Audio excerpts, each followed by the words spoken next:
Poutine avait demandé à rentrer dans l'OTAN. Exact. Mais dans les années 2000 et dans les quelques, années- oui. Donc, et il était hors de question de le laisser faire, parce qu'à ce moment-là, les États-Unis n'auraient pas eu plus d'ennemis.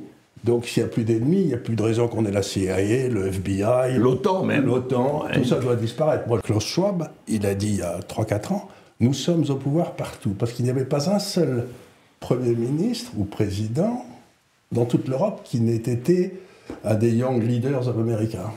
Vraiment, à ce point. Ah mais ils étaient partout. Tous, oui. Tous Ouais. ils l'étaient. Vous prenez une photo du G7 d'il y a 2 ans, et vous voyez que tous les types, dans les 6 derniers mois, ils ont sauté. Il nous reste Macron, parce que la France est toujours à l'avant-garde des combats d'arrière-garde. Il reste Macron, Ouais. et il reste Van der Leyen, dont on espère qu'elle va aller en prison.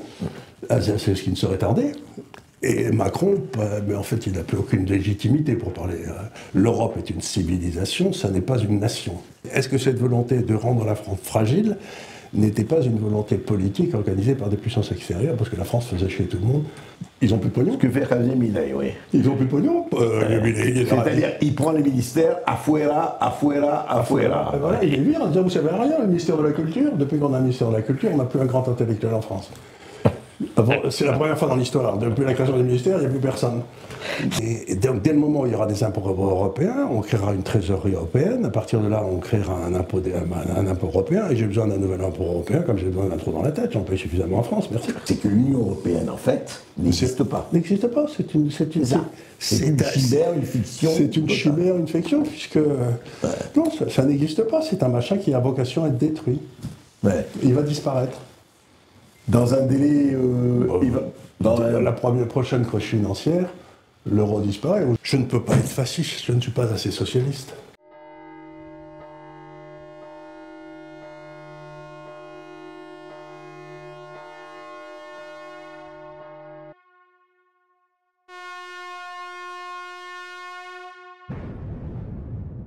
Liberté, liberté chérie, que de crimes on commet en ton nom. Madame On Roland. ne commet pas, exactement. Mais on ne commet pas que des crimes. On commet aussi des livres, on commet aussi des actes. Et nous sommes dans les bureaux de quelqu'un qui a fait de la liberté son alpha, son oméga et même son institut. Charles Gave, bonjour. Bonjour. Vous êtes essayiste, financier, entrepreneur français. Et effectivement, on se connaît, on a croisé le fer, on n'est pas les derniers des Mohicans, mais peut-être les avant-derniers. 83, 84 et moi 81. Voilà, voilà. Et vous avez quand même écrit des livres qui non seulement attiré mon attention, mais beaucoup de monde et de plus en plus de monde. Et votre dernier, je dirais, ça s'appelle « Cessez de vous faire avoir ». Et c'est vrai que c'est une bonne chose, un livre sur l'épargne. Vous venez de créer, après l'Institut de la Liberté, l'Institut de l'épargne. L'Université de l'épargne, carrément. Et c'est vrai qu'en ces temps un peu difficiles et en ces temps un peu hasardeux, il n'est pas mauvais de parler de son épargne. Mais vous ne parlez pas que de cela.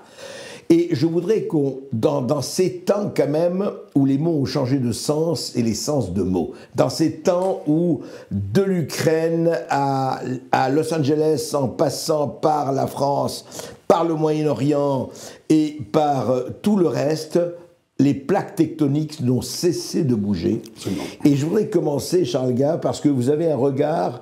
Je me rappelle très bien quand a commencé le Covid et comment a commencé la guerre avec l'Ukraine, vous avez dit l'Europe est en train de se mettre une balle dans le ventre, et pas seulement une balle, mais une rafale.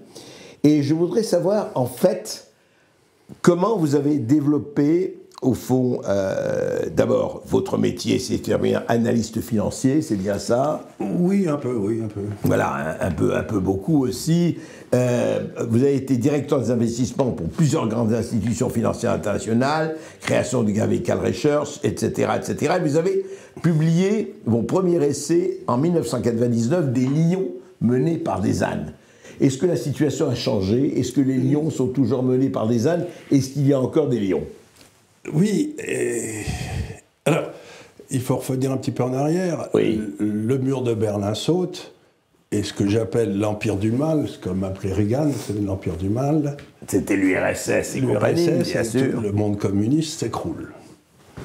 Et à ce moment-là, vous avez tout le monde qui se dit, chouette, on a une longue période de paix devant nous, la démocratie libérale, et on a une bouffée d'espoir, hein, C'était la fin de l'histoire de M. Fukuyama. Qui a été assez vite démenti par M. Huntington avec son histoire de la guerre des civilisations. Mais ce qui s'est passé à ce moment-là, c'est ce que j'ai expliqué dans mon avant-dernier livre qui s'appelait « La vérité vous rendra libre », c'est que le groupe politique qui avait réussi à mener cette guerre contre l'Union soviétique aux États-Unis, mettons qu'on appelle aujourd'hui l'État profond, a décidé que le but, c'était pas que chacun soit libre et cohérent et que toutes les nations soient égales, a décidé qu'il fallait imposer au monde, dans le fond, l'hyperpuissance américaine. Que c'était elle qui devait mener le monde, puisque c'était elle qui avait gagné la guerre. C'était ça vraiment l'objectif profond de cet État profond. De cet État profond, donc de favoriser l'hyperpuissance américaine. Et donc ils ont commencé, par exemple, Poutine avait demandé à rentrer dans l'OTAN. Exact. Mais dans les années 2000 et quelques, oui. Donc, il était hors de question de le laisser faire, parce qu'à ce moment-là, les États-Unis n'auraient pas eu plus d'ennemis. Donc s'il n'y a plus d'ennemis, il n'y a plus de raison qu'on ait la CIA, le FBI... L'OTAN même. L'OTAN, tout ça doit disparaître. Moi j'avais écrit un papier au début des années 2000, enfin au milieu des années 90, en disant mais à quoi sert l'OTAN? Il faut s'en débarrasser de ce truc-là. Donc vous avez eu tous ces gens qui ont gagné, qui se sont ligués, qui ont mis leurs hommes un petit peu partout, un peu comme des Quisling, un peu partout. Donc vous avez eu, c'est ce qu'avait dit le patron Quisling qui était, rappelons-le, le Pétain pour les Norvégiens. Voilà, le Pétain des Norvégiens, le collabo. Oui. Le collabo. Mais beaucoup moins honorable que Pétain. Oui. Et donc, on a vu à ce moment-là arriver ce qu'a dit le président de Davos, là, Klaus Schwab. Il a dit il y a 3-4 ans, nous sommes au pouvoir partout. Parce qu'il n'y avait pas un seul Premier ministre ou président dans toute l'Europe qui n'ait été un des Young Leaders of America. Vraiment, à ce point. Ah, mais ils étaient partout. Tous, oui. Tous, ils l'étaient. Et donc, j'ai écrit un certain nombre de livres en disant, il y a maintenant une bataille entre les hommes des arbres, vous savez, les locaux, auprès de mon arbre, je vivais heureux, vous savez, la chanson de Brassens. Brassens, bien sûr. Et puis, de l'autre côté, ce qu'il appelle les hommes des bateaux, qui abattent l'arbre, qui font un bateau pour aller voir si le pays d'à côté n'est pas mieux, quoi. C'est ça. C'est les en fait, les enracinés et les nomades. Les enracinés et les nomades, ça a été repris par un certain nombre de gens. Et j'ai écrit un livre pour dire la prochaine grande guerre sera, la prochaine grande bataille politique sera entre les hommes des arbres et les hommes des bateaux. Et c'est ce qui s'est passé.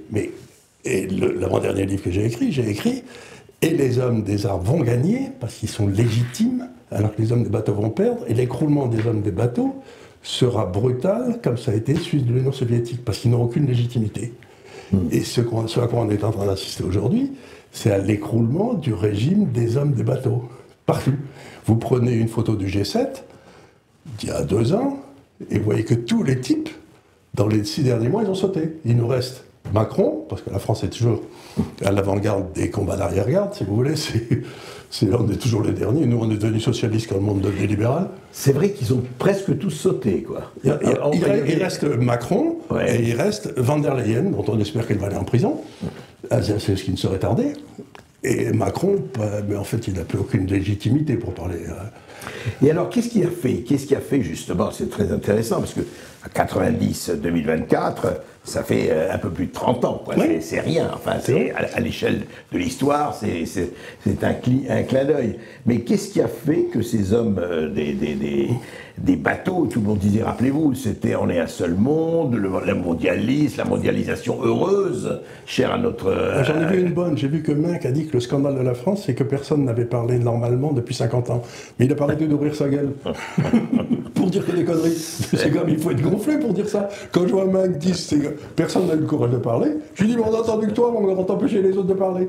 Oui, il devait penser à lui-même d'ailleurs. C'était son portrait. Mais alors justement, qu'est-ce qui a fait, alors justement en 30 ans, qu'est-ce qui a fait, et encore une fois, on pensait que ça y est, c'était l'Empire américain, ou en tout cas le monde unipolaire, etc., puisque le monde bipolaire avait disparu. Qu'est-ce qui a fait qu'aussi rapidement, aujourd'hui, on en est, on va détailler ça parce que c'est passionnant et vous l'avez analysé à maintes reprises. Qu'est-ce qui a fait que ça s'est passé avec une telle vitesse? qu'est-ce qui s'est effondré, je dirais, dans les invariants ou dans les constances de cet empire mondialiste, et qu'est-ce qui a fait que les identités, que les souverainetés, que les hommes des arbres ont non seulement subsisté, mais parlent aujourd'hui. Si vous n'avez pas écrit un livre qui s'appelle Le Retour des peuples, ou je ne sais plus quoi. Tout à fait. C'est ce qui me semble. Ce qui s'est passé, ça a été le retour des peuples. C'est que la vérité, c'est ce que disait Jean-Paul II. Il disait la démocratie ne peut exister que dans un État-nation. Pourquoi ? Parce que dans un État-nation, vous vous battez dans la gauche contre la droite, comme ça, et celui qui perd accepte sa défaite jusqu'à la prochaine fois. Tandis que, par exemple, si aujourd'hui on me dit l'Europe est un grand je sais pas quoi, et il y a une majorité d'Allemands, donc les Allemands qui sont plus nombreux vont imposer leur volonté aux Français, je leur dis, on me l'a déjà fait ce coup-là dans ma famille, si ça vous fait rien, je ne vais pas l'accepter. Pas envie de recommencer. J'ai pas envie de recommencer. Donc, le seul endroit où le débat d'idées peut se passer sans qu'il y ait la force qui intervienne, c'est la nation. Parce que c'est une volonté de vivre ensemble, comme disait Renan. Or, il n'y a pas de volonté. L'Europe est une civilisation, ça n'est pas une nation. Certes. Donc, si vous voulez, ça a été la patrie, pour parler comme un homme d'autrefois, la patrie, c'est l'endroit où votre père est enterré. C'est l'étymologie. Donc, ça veut dire que les gens sont beaucoup plus fondamentalement, si j'ose dire, ils se sentent faire partie de quelque chose qui s'appelle la France. Ils ne savent pas très bien ce que c'est, mais il n'y a pas d'équipe de rugby ou de football d'Europe. Ben oui, c'est sûr. Il n'y a pas, une... Il n'y a pas d'identification physique avec l'Europe. Et c'est pour ça, comme cet animal de Barnier a dit à la petite fille qui se baladait avec le drapeau français, tu devrais aussi avoir le drapeau européen, je me suis dit, il n'a rien compris. Oui, c'est ça. Et d'ailleurs, rappelez-vous, sous l'Arc de Triomphe, on a mis les deux drapeaux qui n'avaient aucun sens. Qui n'avaient aucun sens, parce que les gens qui étaient morts, le soldat inconnu, c'est probablement une balle allemande qui l'a tué. Hein. Et justement, alors, de ce point de vue-là... Mais ça ne veut pas dire que je suis nationaliste. C'est ce que disait Jeanne d'Arc à son procès. On lui dit, alors comme ça, Dieu préfère les Français aux Anglais. Elle a dit, Dieu préfère les Français en France et les Anglais en Angleterre. Ouais. Qui est une très bonne définition on est bien chez soi. La répartition, on est bien chez soi, absolument. Mais justement, alors, de ce point de vue-là, qu'est-ce qui a fait que... parce que, rappelez-vous quand même, en même temps, c'est ça le paradoxe, mais qu'il faut bien comprendre. L'économie s'est mondialisée, enfin, c'est devenu un truisme de le dire. Les échanges, qu'ils soient, et vous êtes bien placé pour le savoir, mieux que quiconque, en tout cas mieux que beaucoup, les échanges internationaux, la monnaie, la finance, et le laisser-faire, laisser-aller des personnes, des choses, des marchandises, etc., n'a jamais été aussi fort qu'aujourd'hui. Et en même temps, dans cette espèce de tam-tam du village global, on voit le retour des tribus. C'est ça ce paradoxe qui est vraiment intéressant. C'est pas des tribus, c'est... À quoi sert l'État ? C'est une question importante. Hein. L'État français, comme tous les autres d'ailleurs, il a un rôle de protection. Bon, vous décrivez un monde où les transactions deviennent plus libres, etc. Mais on a très bien vu au moment du Covid, par exemple, qu'il n'y avait plus un seul fabricant de masques en France. Exact. C'est-à-dire que la respiration des systèmes, c'est un petit peu... On laisse le libéralisme fonctionner parce que ça, à cause de la loi des avantages comparatifs, vous savez que j'ai souvent expliqué, mais on laisse ceux qui font le mieux quelque chose le faire et puis on fait ce qu'on fait soi-même le mieux. Donc ça vous donne un monde où la rentabilité du capital investi monte, les capitalistes sont contents, mais au fur et à mesure que vous devenez de plus en plus spécialisé, il y a quelque chose qui se passe aussi, c'est que vous devenez de plus en plus fragile. Mais... Parce que vous êtes spécialisé sur telle chose et vous n'avez pas l'autre chose. Voilà, donc on a vu au moment, par exemple, que toutes les matières premières pour les médicaments étaient faites en Inde ou en Chine, et que nous, on n'avait plus de médicaments. Ni paracétamol, ni rien du tout. Donc, l'histoire, c'est toujours vers plus d'efficacité, puis quand on arrive à un monde qui est parfaitement efficace, comme celui des dinosaures avant que la comète ne tombe, quand la comète tombe, tout le monde crève, sauf les gars qui sont restés antifragiles. Et donc, vous avez un mouvement vers plus d'efficacité, ce qui veut dire plus de fragilité. Et puis après, les populations disent, dites les gars, les plus vulnérables, les plus fragiles, se disent mais non, mais ça va pas du tout. Lui, j'ai vu le gars du château, là, maintenant, il gagne 40 fois ce que je gagne moi, et d'ailleurs je gagne plus rien parce que je suis au chômage, parce qu'il y a des types qui gagnent. Donc, c'est là où le rôle d'un gouvernement, c'est de bien mélanger la fragilité et l'antifragilité, de façon à ce que la société reste harmonieuse. Et on voit très bien que nos élites ont complètement failli à ce rôle. Mais vous regardez, par exemple, en Suisse, ils ont parfaitement rempli leur rôle. La Suisse est un pays qui a gardé des activités qui auraient dû être détruites, comme l'agriculture, parce qu'il se rend compte qu'un pays sans agriculture, c'est un pays qui devient éminemment fragile. On voit ce qui se passe notamment en France avec les agriculteurs. On avait donc, si vous voulez, le rôle d'un État, c'est pas de tomber bêtement, je suis protectionniste ou c'est qu'il y a une discussion nationale. Quelles sont les activités qu'on accepte de subventionner pour ne pas être fragile dans ce monde qui est quand même difficile? C'est-à-dire que l'État, enfin, oui, c'est un peu ce que De Gaulle avait essayé de faire avec l'énergie. Oui, c'est ça. Et que l'État gagne. Alors, c'est pas seulement les fonctions régaliennes, c'est les fonctions de protection. C'est les fonctions de protection pour deux choses. Par exemple, surtout pour l'énergie. Par exemple, un État qui est complètement dépendant énergétiquement est extrêmement fragile. Il prospère plus que les autres quand l'économie est pas chère, quand l'énergie est pas chère, mais ensuite quand l'économie est chère, il est ratatiné. C'est ce qui est en train d'arriver à l'Allemagne à ce moment, quand ces crétins ont coupé les liens avec la Russie pour faire plaisir aux Américains, donc ils n'ont plus de gaz. Donc leur économie est en train de disparaître. Et quand nous avons commencé à dire que le nucléaire n'était pas nécessaire, on a changé d'avis, heureusement, depuis. Oui, ça c'était cet animal de Jospin quand il a fermé Super Phoenix, qui était. Donc, mais ça, en France, on a tout fait pour détruire justement l'outil qui était. Et c'est l'une des questions que je posais dans un livre précédent, c'est est-ce que cette volonté de rendre la France fragile n'était pas une volonté politique organisée par des puissances extérieures, parce que la France faisait chier tout le monde à dire moi je suis pas d'accord avec vous, je suis pas dans l'OTAN, je suis pas dans. Je ne sais pas si c'est une puissance extérieure. En tout cas, beaucoup de politiciens y ont bien participé, hein, avec allégresse. Avec allégresse. Ils étaient beaucoup d'entre eux Young Leaders of America. Hein. Donc, c'est intéressant. C'est-à-dire que les Young Leaders of America, on ne va pas faire ici l'inventaire, mais vous dites qu'ils sont extrêmement majoritaires. Ils avaient pris tous les gouvernements d'Europe. Tous les gouvernements d'Europe. Sauf la Suisse. Sauf la Suisse. Il n'est pas dans l'Europe, d'ailleurs, enfin dans l'Union européenne. Ils avaient été Young Leaders américains. C'est ce qui est quand même très étonnant, parce que c'est un machin qui avait été créé en même temps. C'était une idée de Bush et Giscard. Ah oui, en même temps. Ah oui, intéressant. Donc Bush, c'était quand même la CIA, quoi. Non, c'était le patron de la CIA, quoi. Et Giscard était le patron de quoi? Giscard, Giscard, d'ailleurs. Je crois que c'était un grand naïf. Ah oui, il pensait qu'il s'est laissé embobiner dans cette histoire. Il avait ce truc, c'était le gars dont je disais à l'époque qu'il savait tout et qu'il ne comprenait rien. C'était l'archétype du bon élève français, de celui que j'appelle l'Agnan. Vous savez, qui pense que s'il est intelligent, s'il a passé des bons diplômes, ça veut dire qu'il est plus à même de prendre des décisions. Mais il passait son temps à vendre au plus bas et acheter au plus haut. Est-ce que vous pensez que c'est un peu du ressort, on en parle, c'est devenu presque un cliché, notamment de l'énarchie, de la formation énarque. Avec Giscard, il s'est passé quelque chose de beaucoup plus grave. C'est que dans un pays, vous avez trois niveaux, mettons, politiques. Vous avez vous et moi qui essayons de travailler, d'élever nos enfants, enfin, les gens normaux, quoi, qui bossent, enfin, qui essayent. Puis vous avez la fonction administrative au-dessus, qui est de gérer l'État, qui est un truc très très compliqué. Et puis tout en haut, vous avez la fonction politique, dont la noblesse est de se faire foudroyer s'il se plante. C'est Pétain. Il se fait foudroyer, et c'est très bien. Il s'est planté, voilà. Il s'est planté, il se fait foudroyer, c'est comme ça, il n'y a rien à dire, c'est bien fait pour sa gueule.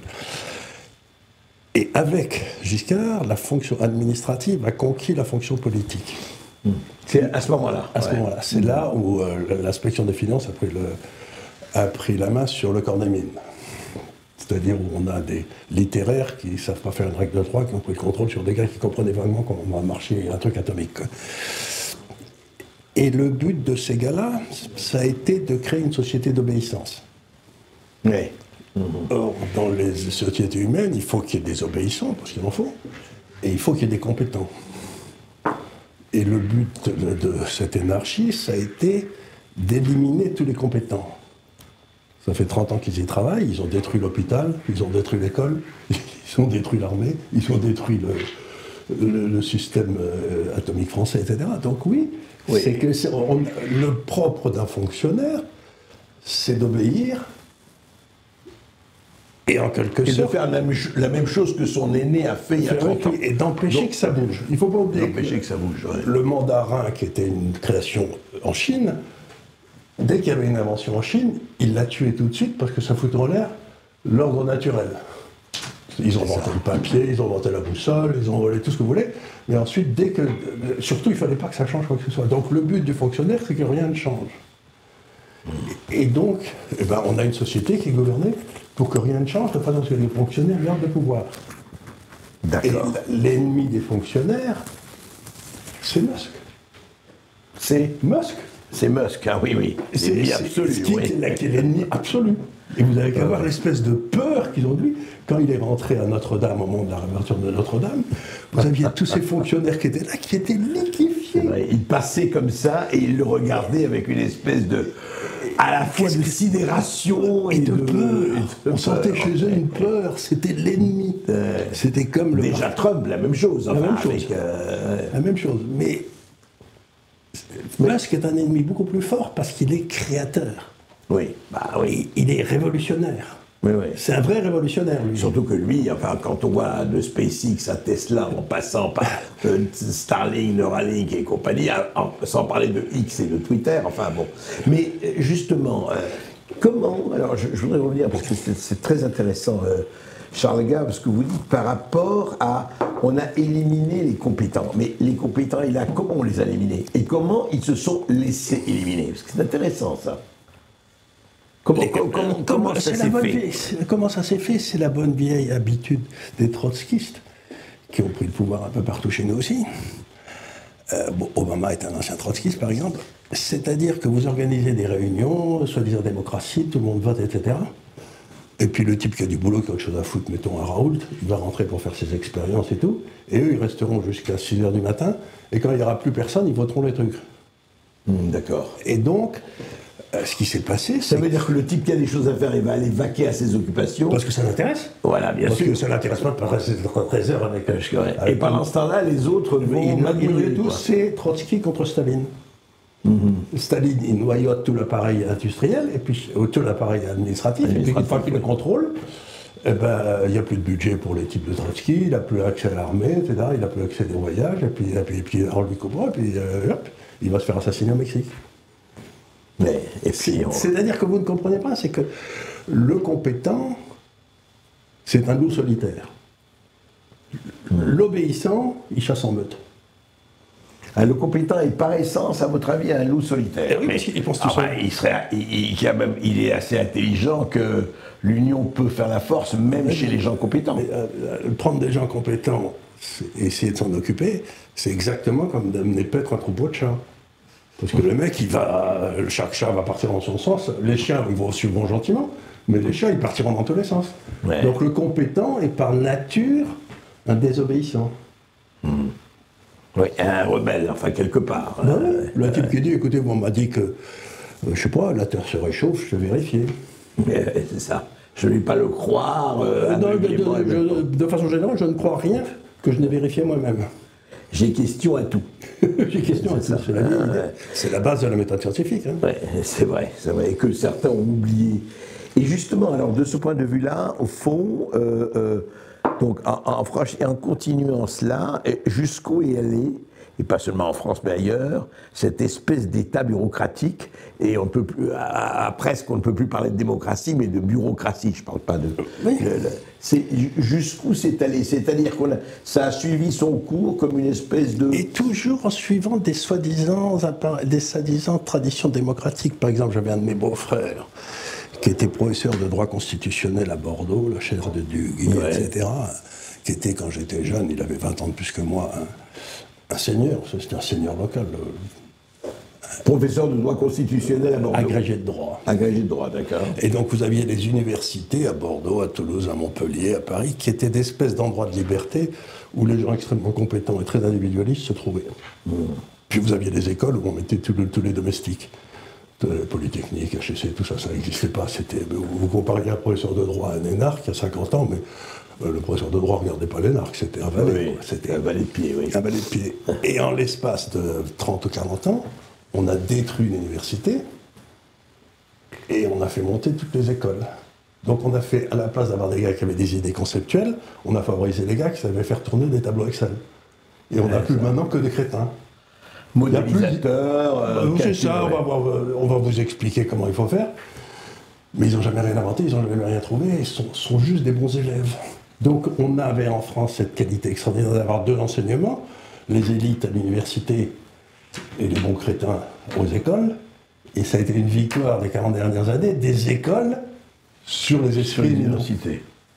Ouais, oui. Et en fait, et aujourd'hui, c'est grotesque. C'est le triomphe absolu de cela, et donc la stagnation. Et donc la stagnation économique. Et moi, il y a quelque chose de rigolo, c'est quand, moi j'étais une créature de l'université, tout à fait par hasard, j'adorais ça, j'adorais mes profs. Vous avez fait quoi comme étude d'ailleurs? Moi j'ai fait quasiment un doctorat en économie à Toulouse, puis ensuite Sciences Po Toulouse, et puis j'ai fait une business school aux États-Unis. D'accord. Et donc, mais c'était très intéressant parce que quand mon père, qui était officier, donc, était venu voir le patron économiste de l'université de Toulouse, qui était M. Cluzot à l'époque, qui était un homme que j'aimais beaucoup. Mon père avait dit, ben voilà, mon fils, il se demande ce qu'il doit faire, il n'a aucune idée. J'avais aucune idée. Et Cluzot a demandé à mon père, à votre avis, est-ce que votre fils, ça peut être un officier supérieur, ou il restera toujours commandant ou colonel? Il a dit, non, je crois qu'il celui-là, il est capable probablement de devenir un officier supérieur. Il a dit, à ce moment-là, vous devez faire les études à l'université. Si vous avez un fils qui est un bon, vous allez faire HEC ou Sciences Po, ça n'a pas d'importance. Oui. Il y en aura tant que vous voudrez. Mais si vous en avez un qui est peut-être un peu étonnant, c'est à l'université qu'il faut l'envoyer. Ah oui. Et c'était avant les 68. Donc, si vous voulez, tous les grands esprits de la France venaient toujours de l'université. Jamais des écoles. Citez-moi un grand écrivain français qui ait fait une école, je ne connais pas. Oui, c'est-à-dire que c'était vraiment cette tradition-là qu'on a cassée, quoi. Ah, qui a disparu. Qui a disparu, ouais. Qui a disparu complètement. J'ai l'impression de temps en temps d'être un diplodocus. Parce que, si vous voulez, moi je commençais mon cours de droit constitutionnel à Toulouse en première année, j'étais mort de rire. C'était faire un professeur qui s'appelait Montanet de la Roque, qui était donc, et qui disait, il parlait de la Constitution de la 5e, il disait, je dois vous parler d'une pauvre fille qui a déjà été violée 3 fois par son père. C'était De Gaulle et la Constitution de la 5e qu'il avait déjà violée 2 ou 3 fois. Donc vous voyez, il y avait quand même une certaine liberté de parole. Ah oui, on n'hésitait pas à faire les comparaisons hardies. Et je me poilais parce que c'était à la fin de la guerre d'Algérie et tout bien. À un moment, il y a la police qui est rentrée dans l'université en poursuivant des gars de Donc en 68. Non, c'était en 61. Ah ouais, c'était 61. C'était en 62. Ouais. En poursuivant. Et il y a le professeur de droit, M. Orliac, qui avait 2 pieds beaux, mais qui était une puissance intellectuelle, qui était le patron de l'Institut d'études politiques de Paris d'ailleurs, et qui est arrivé avec ses 2 cannes, et qui tapait sur les flics, parce qu'ils n'avaient pas le droit de rentrer dans l'université sans demander la permission du doyen. Du doyen, oui, bien sûr. Donc, sanctuaire, c'était un sanctuaire. Donc vous aviez des endroits, c'était un sanctuaire pour la pensée, c'était un sanctuaire politique, et on vous apprenait à penser librement. C'est-à-dire que quand vous étiez à Normal Sup, qui était le sommet de l'université, vous aviez, quand j'étais jeune, des gens qui étaient royalistes, des gens qui étaient communistes, des gens qui étaient je ne sais pas quoi d'autre, socialistes, n'importe quoi, et ils se parlaient entre eux. Ouais, c'est ça. Il n'y avait pas cette espèce, toi t'es fasciste, toi tu es coco, toi tu es ceci, toi tu es cela. Le Pen que j'ai trouvé admirable, parce qu'il y a un type qui le traitait de fasciste. Il avait dit, mais mon cher ami, je ne peux pas être fasciste, je ne suis pas assez socialiste. Non, vous voulez dire qu'en fait, ce qui s'est perdu, c'est cette tradition de la libre pensée. De la libre et de la libre confrontation des idées. Et donc, une grosse partie de cet espace de liberté était en province. Tandis que toutes les écoles sont à Paris. C'est-à-dire que vous aviez le doyen Marty, qui était le doyen de l'université de Toulouse à l'époque. Il avait une tête d'empereur romain et un accent d'Acorèze, mais à couper au couteau. Et c'était un génie du droit. Et il avait un pauvre, quand vous l'entendiez parler, vous étiez impressionné, mais ils n'étaient pas gênés d'avoir de l'accent local. Tandis que maintenant, ils parlent tous comme des Parisiens. Et aujourd'hui, on est arrivé à la fin ultime de ce système où 80-90% des promotions à Polytechnique, à HEC, Sciences Po, l'ENA, etc., viennent de 90 jardins d'enfants à Paris. C'est l'endogamie totale. Vous dire que c'est que des jardins d'enfants parisiens. Enfin, 90% de ces promotions viennent de 80% viennent de 90 jardins d'enfants à Paris. C'est-à-dire qu'aujourd'hui, la France est gouvernée par une classe, on l'a très bien vu avec le gouvernement du petit Attal, là, ils avaient tous été ensemble à l'école alsacienne, depuis qu'ils avaient 5 ans. Ou au lycée Franklin. Ou au lycée Franklin, là, pour les plus hasardeux. Donc, si vous voulez, on a été. Ce qui s'est passé dans les 40 dernières années, c'est qu'à la place d'être gouverné par un peuple qui venait de partout, en particulier des universités, Paris est monté, et les écoles sont devenues de plus en plus. Et on est gouverné de plus en plus par des crétins qui ne connaissent pas la France. Et alors, comment vous expliquez aussi, est-ce que c'est lié, parce que avant de parler du monde et du reste, justement, est-ce que c'est lié, est-ce que ce que vous venez de décrire, est-ce que cette perte, effectivement, de la confrontation, du frottis des idées, des cerveaux, est-ce que c'est lié aussi à cette espèce de perte et d'appauvrissement du langage, et évidemment de la pensée, à cette espèce d'extraordinaire, faut le dire, vulgarité, non pas au sens des mots, au contraire, des mots grossiers, on aime bien les mots grossiers, mais de cette vulgarité, de cette banalisation totale du langage. Je crois qu'il y a encore une fois, quand même, vous avez le rôle de l'université, c'était de faire sortir les esprits conceptuels qui pouvaient changer le monde, qui étaient capables de faire naître des concepts nouveaux, et avec des personnalités, et les concepts nouveaux entraînent tous un enrichissement du langage, parce que d'un seul coup, vous avez des mots nouveaux qui apparaissent pour décrire des réalités que personne n'avait vues jusque-là. C'est ça. Je pense à René Girard. Des pensées nouvelles amènent des mots nouveaux. Des mots nouveaux, des apprentissage. Qui traduisent René Girard. Bon. Et ce qui s'est passé, c'est qu'à partir du moment où vous excluez ces gars, vous les envoyez en pénitence parce qu'ils ne pensent pas comme tout le monde, et que vous n'avez plus que les gars qui savent faire tourner des tableaux Excel, la pensée ne peut pas ne pas s'appauvrir, puisqu'ils ne pensent rien. Et donc le langage s'appauvrit. Et bien donc le langage s'appauvrit, puisque vous n'avez pas besoin de parler un français parfait pour faire tourner un tableau Excel. C'est ça. Je veux dire, si j'ai 50 mots, 50 expressions à ma disposition, ça va, je me débrouille. Pour présenter le tableau Excel et le PowerPoint. Des jolis graphiques, en disant regardez, c'est ça, et puis voilà ce que je pense. Mais tu penses rien, mon grand. Si vous voulez. Et est-ce que vous n'êtes pas, Charles, peut-être dans un tableau un peu pessimiste de la situation? Pas du tout, parce que alors ce que je vois avec stupéfaction ici à l'Institut des Libertés, on a quand même 400 000 abonnés sur YouTube, ce qui est bien, et puis sur 2 autres publications aussi, je vois arriver des gamins de 20-25 ans qui sont brillantissimes, mais qui, dans le fond, s'éduquent tout seuls. C'est ça.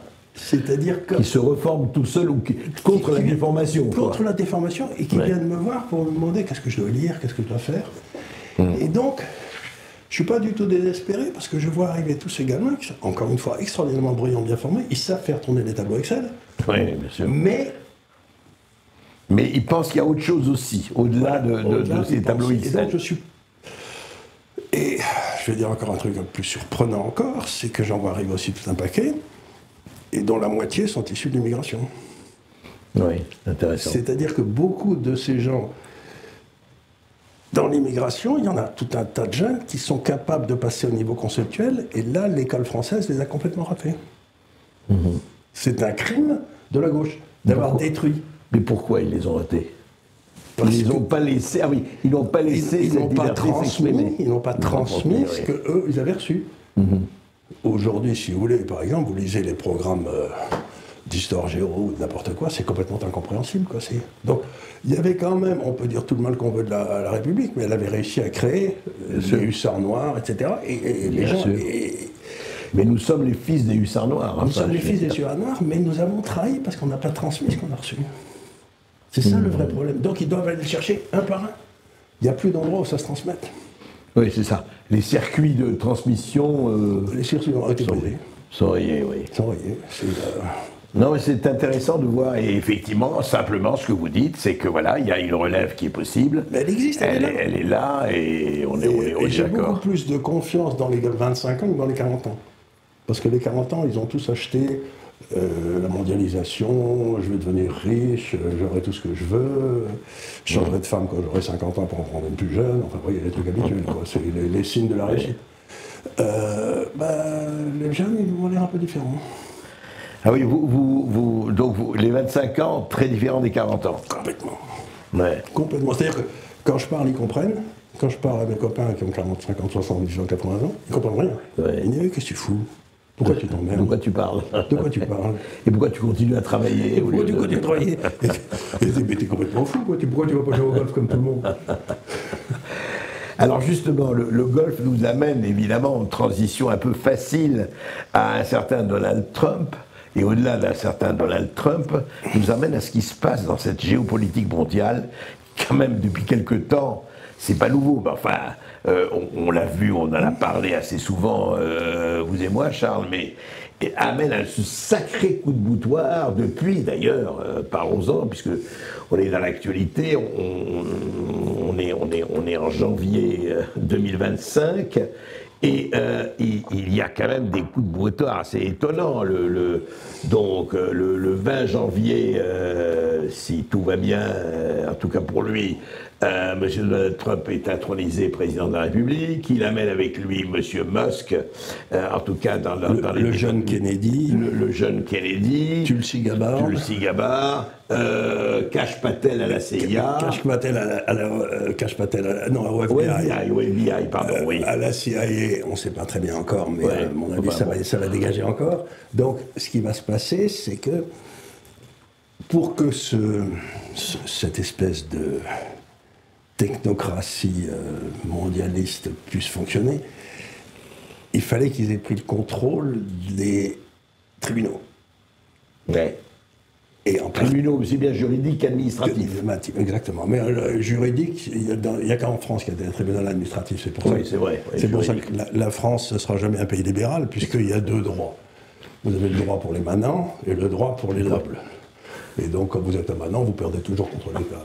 Il ne peut pas y avoir de protection. Puisque le libéralisme, c'est la protection du citoyen contre l'État, on ne peut pas avoir de libéralisme en France, on n'y arrivera jamais, alors que c'est nous qui l'avons inventé. Sauf en détruisant les tribunaux administratifs. Il faut fermer les tribunaux administratifs, il n'y a pas besoin d'être. Il n'y a pas de tribunaux administratifs dans les autres pays.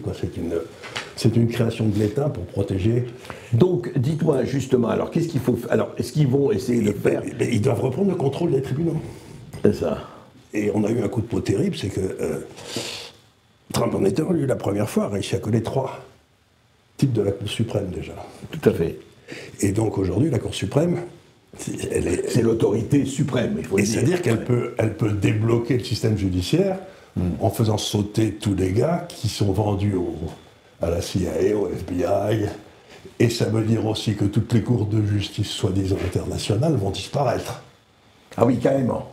Elles ne servent à rien, puisque le droit, si vous voulez, la Cour, elle rend un jugement qui est exécutoire à condition qu'il y ait un exécutif qui puisse l'exécuter. Oui, bien sûr. Donc vous rendez... Oui, la Cour pénale pour rendre des jugements, mais si personne ne l'exécute, ça ne sert à rien. Donc aujourd'hui, la Cour pénale internationale, je sais pas, elle dit celui-ci est un affreux. On dit très bien, et qu'est-ce qu'on fait maintenant? On envoie l'armée américaine? Ah ben non, elle n'a pas signé. L'armée chinoise, elle n'a pas signé non plus. L'armée, donc il n'y a pas de pouvoir exécutif. Donc ces gens-là n'ont aucun pouvoir. La justice en France est rendue au nom du peuple français. En Belgique, elle est rendue au nom du roi des Belges. Et la justice de la Cour pénale internationale est rendue au nom de qui? Oui, au nom du peuple mondial. Non, il faut rigoler, puisque la moitié du peuple mondial a refusé de signer. Ouais. L'Inde, la Chine, les États-Unis. Ils n'y sont pas. Ils n'y sont pas. Donc ça Israël n'y est pas. Oui, non plus. Oui, c'est pour ça d'ailleurs. Donc ils rendent la justice au nom de qui? Et pourquoi? Et qu'est-ce qui... Donc, ce que je veux dire, c'est que ces gens-là n'ont aucune légitimité. Donc, le drame qu'on a, c'est qu'on a mis partout des gens qui sont légaux, mais qui ne sont pas légitimes. Mais alors, justement, Charles Gard, parlons-en, parce qu'on parle du matin au soir du Deep State. Oui. Quand Trump, Musk et beaucoup d'autres disent oui, nous voulons combattre contre l'État profond, hein, je veux dire. Mais c'est quoi, en fait? Comment pourrait-on définir de façon précise l'état profond? Parce que c'est une notion que je trouve très floue, très vague. C'est quoi l'état profond? Il y a toujours un état et il est profond. Qu'est-ce que ça veut dire, l'état profond, exactement? Vous pouvez dire que vous avez deux niveaux, encore une fois. Vous avez le niveau politique et le niveau d'exécution qui est en dessous, juste en dessous. Eh bien, par exemple, M. Trump, à la fin de sa précédente... Oui, prenons l'exemple américain. C'est assez facile.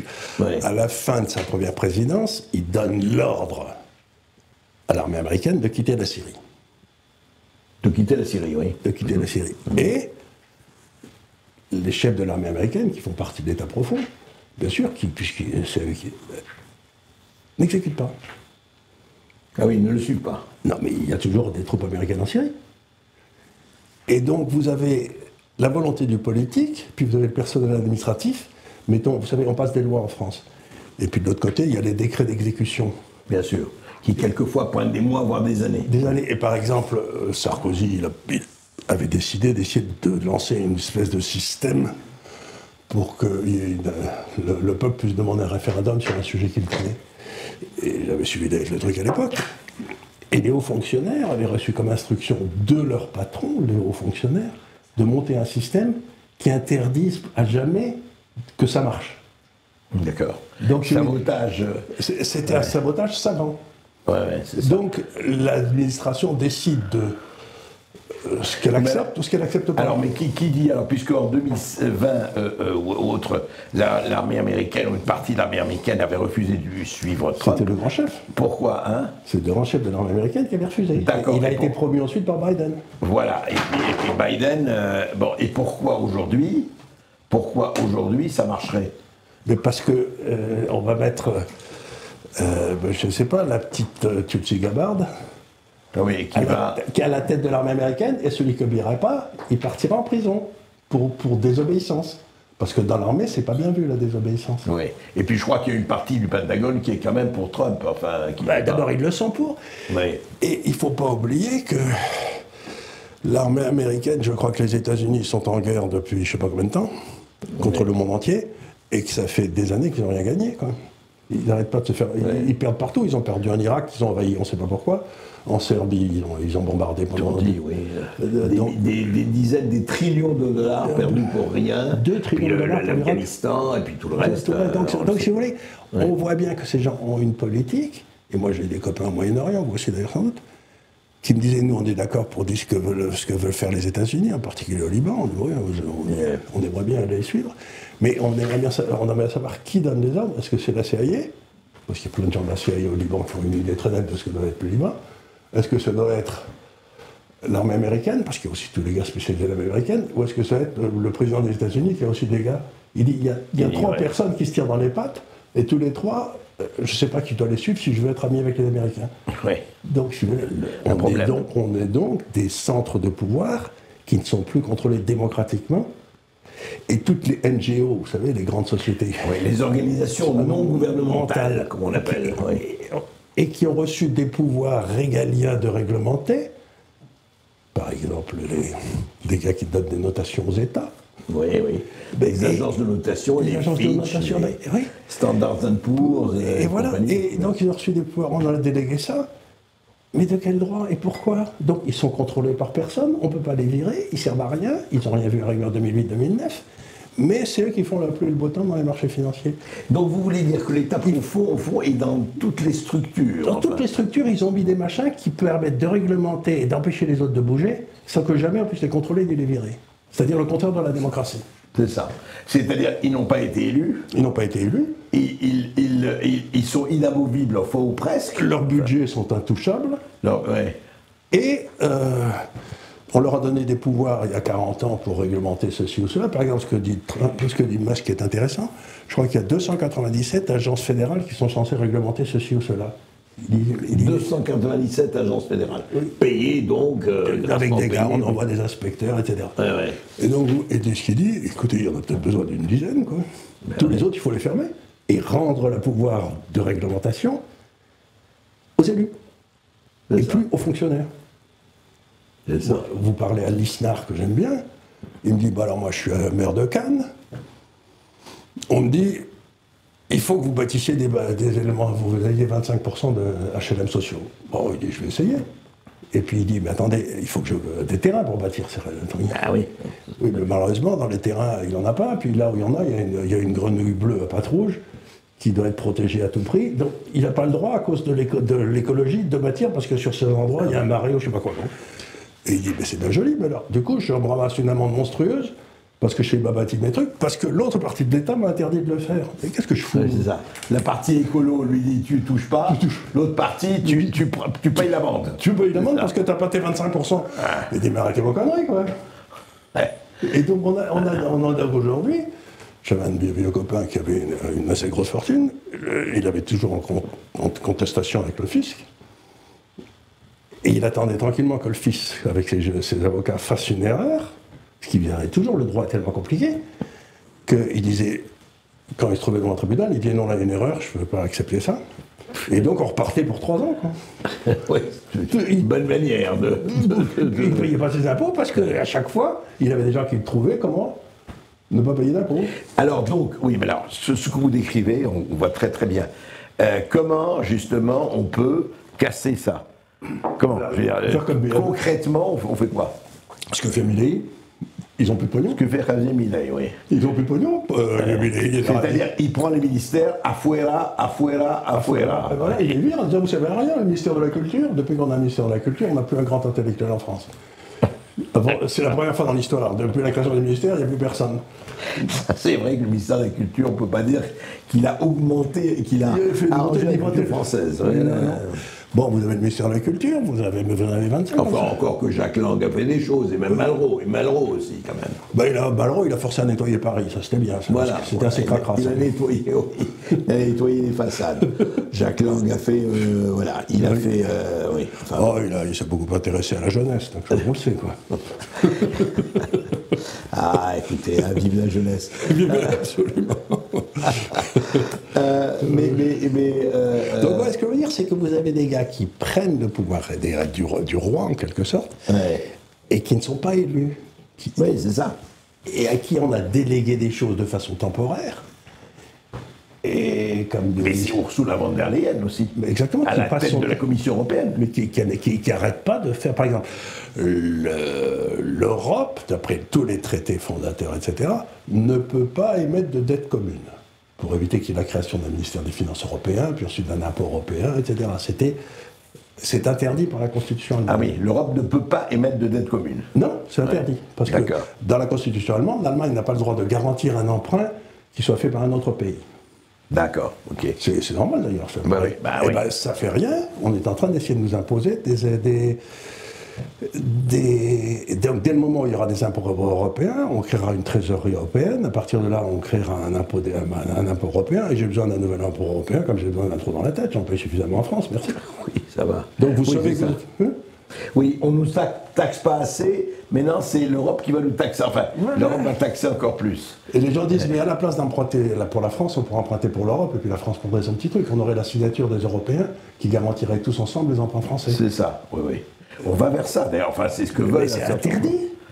C'est fondamentalement interdit. Mais est-ce qu'ils ne peuvent pas toucher un... Oui, mais alors là, ils vont tomber sur l'Allemagne, qui, dans sa constitution, il y a l'article qui l'interdit formellement. Mais pour revenir justement à Javier Milei et d'autres qui disent, écoutez, c'est extrêmement simple, voilà, tous les ministères, vous allez réduire de 10% ou de 15%. Ils l'ont essayé en France, non, à un moment donné? Ils l'ont jamais fait. Jamais? Jamais.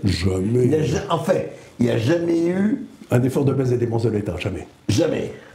Vous voulez dire, oui, il n'y a jamais eu un effort de baisse des dépenses de l'État. On sait que le dernier budget en équilibre, c'est en 1974, 50 ans. Ouais.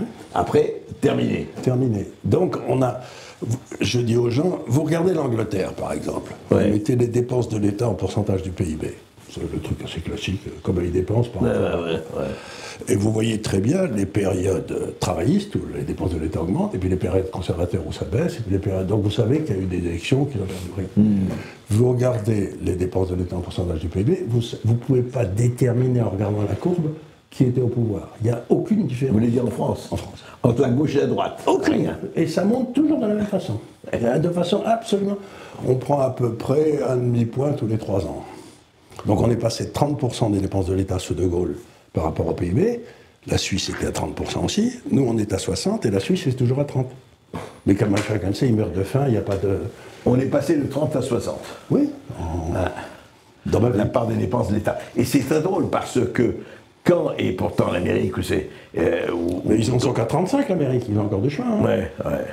Oui, et pourtant ils ont nommé Elon Musk et Vivek Ramaswamy pour réduire les dépenses de l'État. Ouais. C'est vrai qu'ils sont à 33 000 milliards de dettes, hein, il faut quand même... Et qu'ils ont des déficits monstrueux. Alors ce qui est très rigolo quand on regarde les États-Unis, ce que je fais fréquemment, je dois dire, c'est que vous prenez les recettes de l'État en pourcentage du PIB, vous savez combien ils gagnent. Ouais. Combien l'État lève. Quel que soit le régime fiscal, baisse des impôts, etc., c'est toujours 16%. Vous voulez dire l'État lève 16% du produit intérieur brut. Et que les impôts soient élevés, faibles, etc., c'est toujours 16%. D'ailleurs, il semble que le citoyen américain ait trouvé un moyen de dire moi j'accepte de payer 16%, mais pas plus. Et le code des États-Unis est tellement compliqué qu'à mon avis, ils doivent se faire démerder. Donc on voit une espèce de résistance à la hausse du poids de l'État par le citoyen qui dit moi je te paye 16% de tes dépenses et pas un rond de plus. Et alors, Charles Gave, qu'est-ce qui risque de se passer, va se passer par rapport à l'arrivée donc de ce nouveau pouvoir américain qui est là, hein, dans quelques jours, par rapport, par exemple, à deux choses. Est-ce que, vous savez, on dit beaucoup, on entend, oui, mais non, en tout cas, l'Europe, vous avez vu que Trump a dit d'autres choses, il a dit, mais vous savez, si vous voulez rester dans l'OTAN et qu'on vous protège, il faut que 5% de votre PIB soit consacré aux dépenses otaniennes. Aujourd'hui, c'est 2%. Primo. Deuxièmement, on dit oui, mais l'Europe va être obligée, justement, elle est face à un mur, en tout cas elle est face à elle-même, il faut qu'elle prenne des décisions. Et troisièmement, alors je dis, vous savez ce qui s'est passé, vous en avez suffisamment parlé, et très légitimement d'ailleurs, de ce qui s'est passé avec notre position vis-à-vis de l'Ukraine, l'embargo des Russes, et on a vu les conséquences, on en a suffisamment parlé, mais c'est quand même intéressant. Qu'est-ce qui peut se passer par rapport à ça? Russie, Ukraine, Europe, États-Unis. Alors je vais essayer de vous décrire. Bon, vous prenez le budget des États-Unis. Oui. Il y a 3 gros postes de dépenses. Hein. Vous avez la défense, vous avez le service de la dette, et vous avez la sécurité sociale. Oui. C'est les 3. Aujourd'hui, ils ont des déficits de 2000 milliards de dollars, ce qui est absolument monstrueux. Donc, il va falloir couper dans les dépenses. Certes. Alors, vous êtes un ancien. Est-ce qu'ils vont couper dans la Sécu? Évidemment, non. Parce bien sûr que pas. C'est difficile. Très difficile, la retraite et tout, sinon ils ne sont jamais réélus. Donc, il ne faut pas déconner quand même. Hein. Est-ce qu'ils peuvent couper dans le service de la dette? Difficile. Ben oui, parce que ça veut dire que vous faites défaut sur votre dette, c'est mal vu dans l'ensemble. Quoi. Donc, dans quoi ils vont couper? Dans la défense. Et donc, comme les aides européens ne peuvent pas monter à 5%, puisqu'ils n'ont plus un rond, ils sont tous en faillite, ils vont partir. Ah, ils quittent l'Europe et ils quittent l'OTAN. Enfin, je veux dire, pratiquement. Oui, ils quittent l'OTAN. l'OTAN. C'est pour ça qu'ils aimeraient bien avoir le Groenland, parce que comme ça, ils n'auraient pas à protéger l'Angleterre. Parce qu'ils contrôleraient l'Atlantique Nord à partir de... Ils auraient plus besoin de l'Angleterre. Oui, à part les ressources du Groenland, hein, qui sont pas mal non plus. Ils sont pas mal non plus, mais ça, ils en ont des ressources, leur pays est grand. Donc ça veut dire quoi? Ça veut dire que l'Europe va se retrouver d'ici 5 ans, 7 ans, 10 ans, je ne sais pas très bien. Ce que disent les Finlandais, c'est qu'il y a toujours un pouvoir, il y a toujours une armée dans un pays. Si ce n'est pas l'armée du pays, c'est l'armée du pays d'à côté. Oui. Et les Finlandais savent de quoi ils parlent, parce que d'un côté ils avaient la Suède, de l'autre côté ils avaient la Russie. Donc, la Russie, oui, c'est pas mal. Donc ça veut dire que, puisqu'on ne peut pas avoir d'armée, on n'a plus d'enfants, et on n'a plus d'argent. On n'a plus d'argent, on n'a plus d'enfants, donc qu'est-ce qu'on fait il va falloir qu'il y ait l'armée du pays d'à côté qui vienne chez nous. Et alors, il y en a perspective. Il n'y en a que 2. Vous les connaissez, les armées du pays d'à côté qui pourraient... La Russie. Et la Turquie. Et voilà. Ah, donc le choix que va devoir faire l'Europe dans les années qui viennent, c'est est-ce que je suis protégé par les Russes ou est-ce que je suis protégé par les Turcs? C'est ça le choix shakespearien que nous allons avoir. Mais il n'y en a pas d'autre. Et vous remarquerez que la Turquie et la Russie commencent à s'éloigner un petit peu. Certes.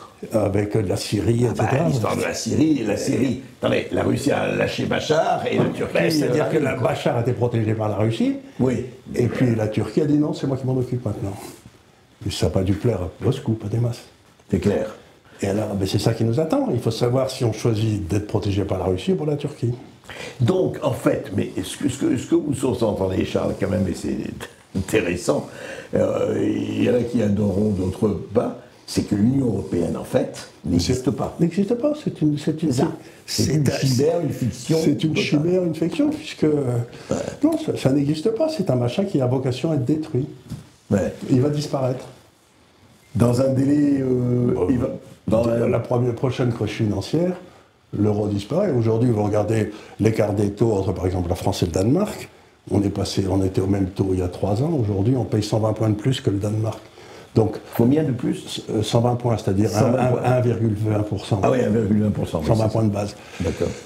Donc, ça veut dire que la France va sauter. Et qu'à ce moment-là, ben, qu'est-ce qui se passe? La France est beaucoup trop grosse pour le FMI. Oui, mais beaucoup trop grosse. C'est pas la Grèce. C'est pas la Grèce. Ouais. Allez, écoute, la France, on parle de 3 000 milliards d'euros. La Grèce, on parlait de 200 pour sauver la Grèce. Donc, ils n'ont pas les fonds propres. Et en plus, 65% des fonds propres du FMI viennent des États-Unis, qui ne verront pas pourquoi ils doivent payer pour les Français. Ça, du coup, oui, on ne les voit pas se précipiter. Alors, il nous reste qui? La Bundesbank? Ils sont en train de sauter puisqu'ils n'ont plus d'énergie. Ils ont éliminé toutes leurs centrales nucléaires. Ils ont éliminé toutes leurs centrales nucléaires, ils ont fait des moulins à vent et des miroirs magiques, et ça ne marche pas. Alors, qu'est-ce qui se passe? Non, mais sans faire de scénario catastrophe, qu'est-ce qui se passe avec la France? À supposer que nous soyons notre scénario noir. C'est normalement un scénario inévitable. C'est que le pouvoir d'achat en France, c'est ce que les Français gagnent en travaillant, plus qu'on emprunte depuis des années pour leur permettre de vivre au-dessus de leurs moyens. Donc c'est les deux. Comme plus personne ne va nous prêter d'argent, on va perdre de l'argent qu'on emprunte à l'étranger pour maintenir un pouvoir d'achat artificiellement en France. Donc le niveau de vie va tomber de 20 à 25%. Et la question, c'est comment on va répartir cette baisse de niveau de vie. Est-ce qu'on tape sur vous et moi, comme on l'a toujours fait, ou est-ce qu'on essaie de voir si par hasard il y a des gars qui touchent des subventions qui ne devraient pas les toucher, quoi. Ouais. Si on commence enfin à réduire les dépenses inutiles. Ouais. Et ça veut dire que les sociétés françaises bien gérées, du style Schneider, Air Liquide et tous ces trucs-là, vont se retrouver opérant avec des monnaies très sous-évaluées et qu'elles vont gagner de l'argent gros comme elles. Mais l'entrepreneur français va gagner de l'argent gros comme lui, et le rentier français va se faire massacrer. Oui, c'est ça. Oui, c'est-à-dire que l'entrepreneur va continuer à... oui, parce qu'il fait des trucs utiles, il va les vendre, et il sera pour aller à l'étranger, ailleurs. Et puis le rentier qui touchait ça. Donc le général... Le retraité même. Le retraité, bien sûr. Le retraité. Pour le retraité, d'ailleurs. C'est pour ça que j'ai monté une université d'épargne, c'est pour essayer de leur apprendre comment gérer leur épargne quand elle est encore temps. C'est un peu tard, vous me direz, mais... Oui, non, mais il n'est jamais trop tard pour bien épargner, ou essayer.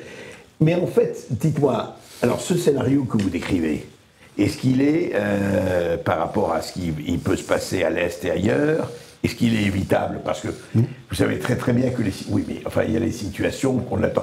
Qui attendait ce qui est en train de se passer aux États-Unis? Est-ce qu'en Russie? Est-ce que les pays d'Europe de l'Est, est-ce qu'il n'y a pas des possibilités pour la France de reprendre industrialisation, enfin production, création?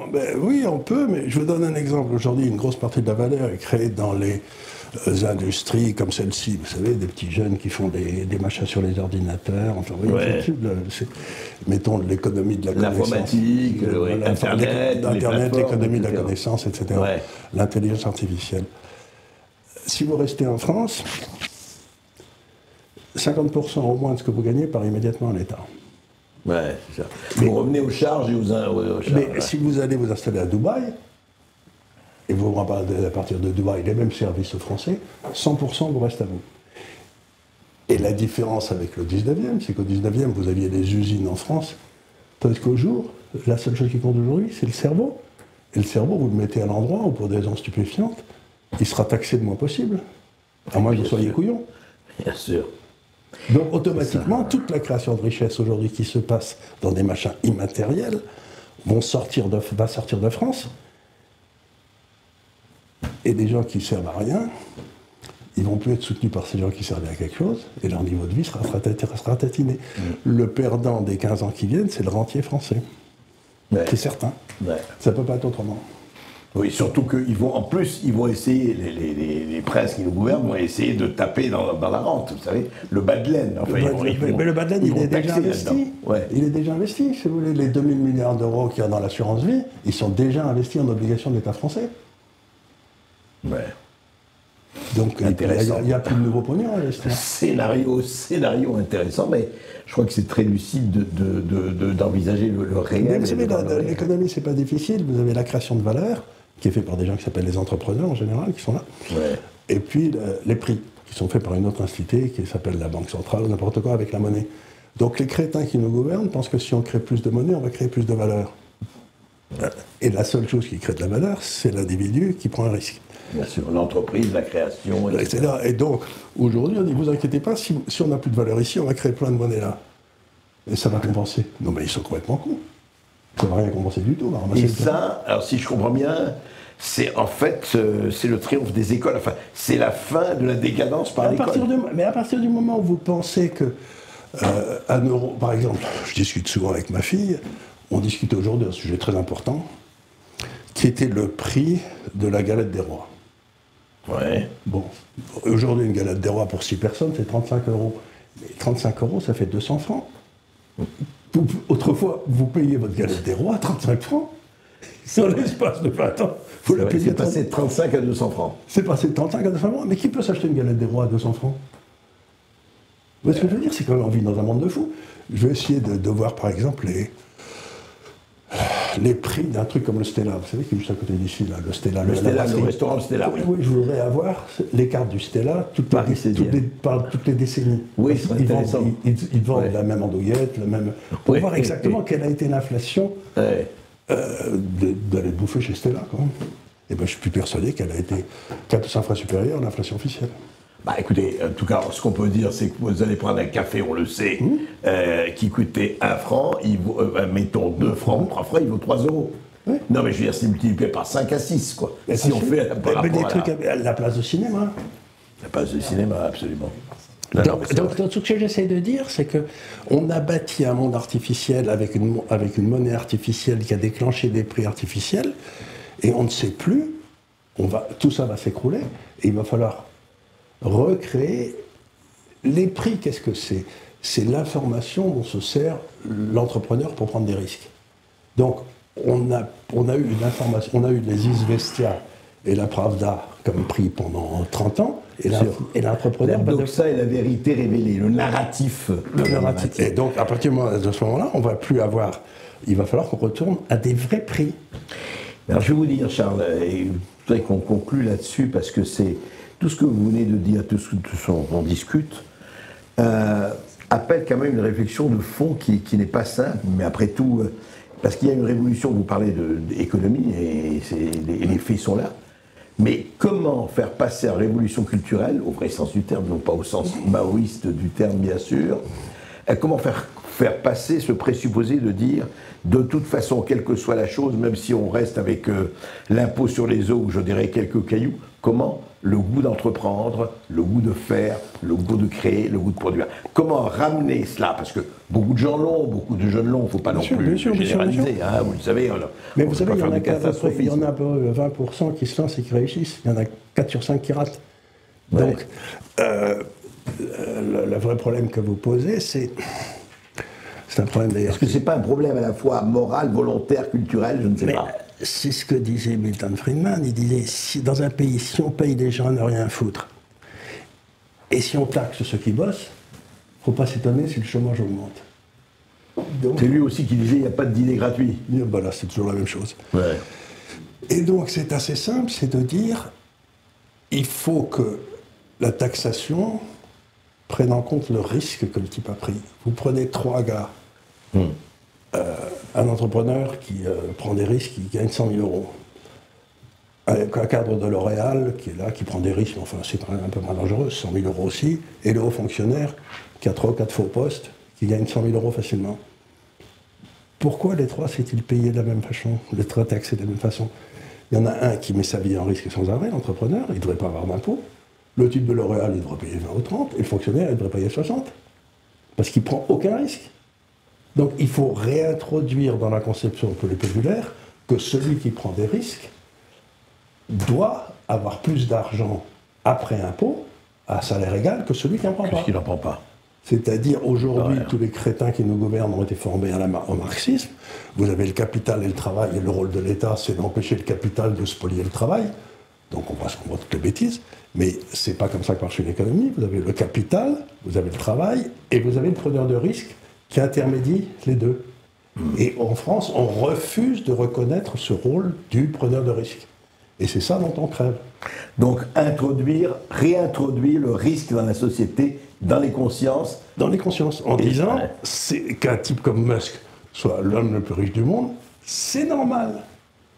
Parce qu'il a fait des Il inventions a pris tous les risques, incroyables. lui. Ouais, c'est vrai. Voilà. En plus, il a échoué 3 fois, 4 fois, il s'est relevé. Mais quoi. c'est Après, comme voilà. Steve Jobs. Steve Jobs, qui est Apple. Ce qui est étonnant avec Steve Jobs, c'est pas le nombre de fois où il a réussi, le nombre de fois où il s'est planté complètement. Tout à fait. Et à chaque fois, il rebondissait, il revenait. Mais c'est parce que la société américaine permet l'échec. La société française, si vous avez un échec, vous êtes barré à la Banque de France et vous êtes cuit. Donc, il faut taxer à mort les gens qui ne prennent pas de risques. Monsieur Hollande, par exemple, qui a à peu près, il doit avoir Je crois qu'il a 35 000 euros par mois de différentes retraites. de différentes retraites. Ce qui veut dire que absolument. si moi, entrepreneur, je voulais avoir 35 000 euros, il faut que j'ai un capital d'au moins 60 millions d'euros. Ah oui, c'est intéressant ça. Je veux Donc, dire, il faut un entrepreneur il faut qui- l'imposer. je veux avoir 35 000 euros, moi, entrepreneur, il Ouais. faut que j'ai 60 millions d'euros de capital. Voilà. Et tandis que M. Hollande ou autre, il a fait... Donc il faudrait l'imposer sur ces 60 millions putatifs, qu'il n'a pas gagné, puisque c'est les impôts qui lui payent. Eh oui, bien Donc il sûr. faudrait lui mettre un impôt très lourd sur ces 60 millions. Mais pas sur les miens. Ouais, c'est très... Ben écoutez, en tout cas, l'éloge du risque, c'est toujours une très bonne chose. Merci Charles Gave. Mais je vous en prie.